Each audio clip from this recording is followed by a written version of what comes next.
बिल्कुल जी, रिजल्ट आया जब उसके बाद तो इतने खुश हो गए कि मैं जिससे भी बताऊं कि हमारी गुड़िया आईपीएस में सिलेक्ट हुई है। आईपीएस में पड़ोस में मैं बता रही थी तो पहले मतलब आंखों में पानी आ गया था। किसी और का भी बच्चा इस तरह सिलेक्ट होता तो वो भी इतनी खुशी स्टाफ के साथ या इधर बिल्कुल टाइम वेस्ट नहीं करती थी। अपना सीधा बस आए, अपने 2-3 पीरियड जो बच्चों के लिए वो फटाफट लेके और सीधे देखो। परिवार में तो था ही कौन, नहीं मम्मी थी बेचारी। तो मम्मी का तो हमेशा ये कहते कि मैडम मेरी कहाँ इतनी औकात थी, मैं प्राइवेट स्कूल में बच्चों को पढ़ा लेती। भाई ये तो आपकी हेल्प है, मदद कर रहे हो आप, भाई मेरे बच्चे पढ़ रहे हैं इतना अच्छा। तो बेचारी काफ़ी रिस्पेक्ट करती थी। ये गुड़िया एलकेजी से, नर्सरी से, बल्कि एलकेजी क्या नर्सरी से ही आ गई थी। तो उसके बाद 7 इयर्स लगभग 5th तक ही मेरे पास पढ़ी। फिर उसके बाद नवोदय के इसके फॉर्म भरवा दिए गए थे नवोदय में। फिर इसका वेटिंग में आया था, वैसे तो 2 बच्चों का पहले आ गया था इससे, लेकिन वेटिंग में आने के बाद 1-2 महीने बाद इसका सिलेक्शन हो गया था। फिर इसको नवोदय में एडमिशन करवाया थे। मैम आपकी स्कूल की स्टूडेंट है, आज यूपीएससी क्लियर किया है, कितनी क्या खुशी है? खुशी तो आप इसका तो अनुमान लगा सकते हो किसी का बच्चा इतना सक्सेस हो जाए। और फिर मैं अपने स्टूडेंट्स तो कभी लेती नहीं हूँ, मैं तो बिल्कुल अपने बच्चों की तरह लेती हूँ। और बच्चे भी मुझे बिल्कुल एज ए टीचर नहीं बल्कि पेरेंट्स की तरह बिहेव करते हैं। शुरू से ही है, आज की बात नहीं है। पूरे निम्बी गांव से पूछो जाके कि भाई मैडम का किस तरह का बिहेव है या बच्चे कितनी रिस्पेक्ट करते हैं मैडम की। तो मैम जब इनका सिलेक्शन हुआ आपके पास कोई कॉल या मैसेज, क्या प्रतिक्रिया थी पहली? इनकी जैसे सिलेक्शन हुआ तो इनकी मम्मी एक टीचर निम्बी से मेरे पास पढ़ाती हैं, तो उनके पास भागी आई और उन्होंने कहा कि भाई मैडम के पास जल्दी से फ़ोन करो, और उनकी दिव्या का सिलेक्शन हो गया है। मेरे फ़ोन में चार्ज नहीं है मेरा फ़ोन, तो उन्होंने बताया कि भाई हो गया और मैं अब आपसे मिठाई खाऊंगी।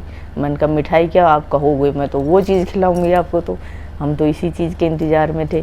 अभी 4-5 दिन से बस भगवान से यही प्रेयर कर रहे थे, भगवान हमारी दिव्या का सिलेक्शन हो जाए, दिव्या का सिलेक्शन हो जाए। तो मिठाई तो बहुत छोटी चीज़ है। तो उसके बाद भी फिर घर भी गया मिठाई खिलाने इनकी मम्मी को, तो बड़ा अच्छा लगा। मैम आपके स्कूल में पढ़ाया भी उन्होंने? हाँ बिल्कुल, पढ़ाया भी है, पढ़ी भी हैं। पढ़ाने में भी उनको टाइम नहीं मिलता था, फिर भी वो थोड़ा बहुत भी जितना भी टाइम मिलता था और निकाल के आती थी स्कूल में। और मैम अगर बात की जाए तो बचपन के अंदर वो पढ़ाई के अंदर कैसी थी?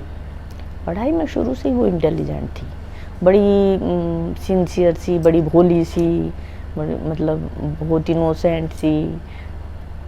बोलने में बहुत कम बोलना, बड़े धीरे बोलना, तो कुछ अलग से ही लड़की थी वो। इतना नहीं पता था कि इतनी आगे तक भी पहुंच जाएगी ये लड़की। क्या आपने सोचा था कि हमारे स्कूल की लड़की एक दिन यूपीएससी में जाएगी? उम्मीद थी? नहीं, वो तैयारी कर रही थी जब, तो मुझे उम्मीद थी, क्योंकि इतनी मतलब लगन से वो तैयारी कर रही थी कि कोई बिल्कुल ज़रा सा भी टाइम वेस्ट ना करना। मैडम आप मैं बुलाती जैसे कि आ जाओ दिव्या, थोड़ा सा ज़रूरत है बच्चों को, वो टीचर एडजस्ट नहीं हो पा रहा, तो आ जाते वो। और फिर क्लास लेके भी बोले मैडम अब मैं जाऊँ? हाँ बेटा अब तुम जाओ, नहीं तो फिर टाइम वेस्ट होगा। यानी कि इधर उधर की कोई फालतू बात नहीं करनी है स्टाफ के साथ या इधर, बिल्कुल टाइम वेस्ट नहीं करती थी। अपना सीधा बस आए, अपने 2-3 पीरियड जो बच्चों के लिए वो फटाफट लेके और सीधे घर पहुँच जाना। मैम आपके स्कूल के स्टूडेंट रही है, तो परिवार का कैसे, क्या आर्थिक स्थिति थी, क्या बिहेव था? मैम देखो, परिवार में तो था ही कौन, नहीं मम्मी थी बेचारी। तो मम्मी का तो हमेशा ये कहते कि मैडम मेरी कहाँ इतनी औकात थी, मैं प्राइवेट स्कूल में बच्चों को पढ़ा लेती। भाई ये तो आपकी हेल्प है, मदद कर रहे हो आप, भाई मेरे बच्चे पढ़ रहे हैं इतना अच्छा। तो बेचारी काफ़ी रिस्पेक्ट करती थी। मैम उनके जो भाई और बहन है, क्या वो भी आपके स्कूल हाँ में? बिल्कुल, अभी 2 साल पहले छोटी सिस्टर ने +2 करी है, और दिव्या ने है कि उसको, मैं वो इंटेलिजेंट लड़की है वो भी, छोटी बहन भी। तो मैं कहती मैं साइंस दे देती हूँ इसको, तो दिव्या ने मना कर दिया, नहीं मैम इसको आर्ट्स ही देना, क्योंकि आर्ट्स से ना यूपीएससी में काफ़ी हेल्प मिलती है। तो मैं कोई बात नहीं, मैं इसको आर्ट्स दे दूँगी। और छोटा भाई है वो अभी मैट्रिक में पढ़ ही रहा है मेरे पास। मैम अगर तो बात की जाए तो कुछ सुनने में आ रहा है कि जब वो नवोदय में पढ़ती थी हाँ जी। तो स्कूल के कोई डाउट क्लियर करने होते थे तो आपके स्कूल में वो आती थी, क्या हाँ कुछ जी। कहानी थी वो? हाँ जी, जैसे 6 में चली गई थी, 7th 8th में मम्मी पूछती जी, पूछ के जाती हैं कि जी दिव्या को भेज दें, या फिर दिव्या कहती मैम मेरे को कुछ थोड़ा बहुत समझना है तो मैं आ जाया करूँ क्या? तो मैं यही कहती बिल्कुल दिव्या तुम्हारा स्कूल है, आओ, कोई भी ऐसा डाउट है तो अपना क्लियर करके जाओ। तो यानी आपका जो उनके साथ जो रिश्ता था वो बहुत ही बढ़िया रिश्ता। हाँ नहीं, बहुत अच्छा था बच्ची के साथ। वो बच्ची थी इसी लायक, रिश्ते की बात नहीं थी। बहुत पोलाइट एकदम, मतलब देखकर भी हर आदमी का ऐसा दिल करता था कि भाई क्यों ना इस बच्ची से बात करी जाए, स्टाफ के साथ भी, बच्चों के साथ भी। और कई बार थोड़े से बड़े बच्चे, क्योंकि दिव्या वैसे फिजिकली हल्की फुल्की सी है, तो कई बार बड़े बच्चे थोड़ा सा परेशान भी कर देते तो बड़ी भावुक सी हो जाती थी। मैंने अरे दिव्या अभी तो बहुत कुछ करना है, ऐसे थोड़ी करना है, तुम इतनी जल्दी इतनी इमोशनल कैसे हो गई? तो मन भारी कर लेती थी कई बार। मैंने कहा नहीं ऐसा नहीं करना, अभी तुम्हें तो बहुत बोल्ड बनना है। तो फिर वो मतलब संभल जाती थी, ऐसी भी नहीं है, मतलब अच्छी लड़की है काफ़ी।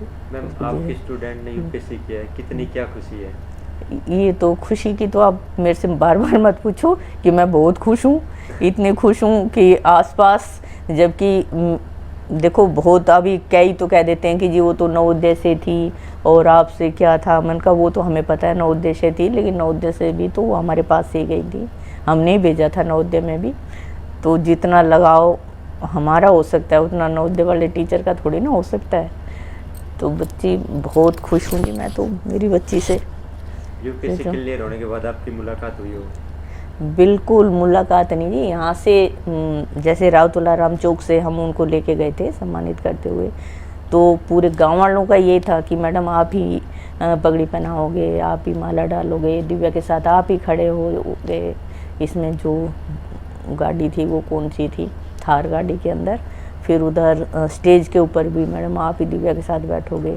मैं थोड़ी देर के लिए अलग से चेयर पे बैठ गई थी, फिर भी गाँव वाले नहीं जी आप दिव्या के साथ स्टेज पर बैठोगे। मैंने कहा मुझे इतना मत आप सम्मानित करो, मैं इसके लायक नहीं हूँ, दिव्या को करो, दिव्या ने बहुत मेहनत करी है बेचारी ने। तो बोल नहीं मैडम आप भी तो इसमें सम्मिलित हो।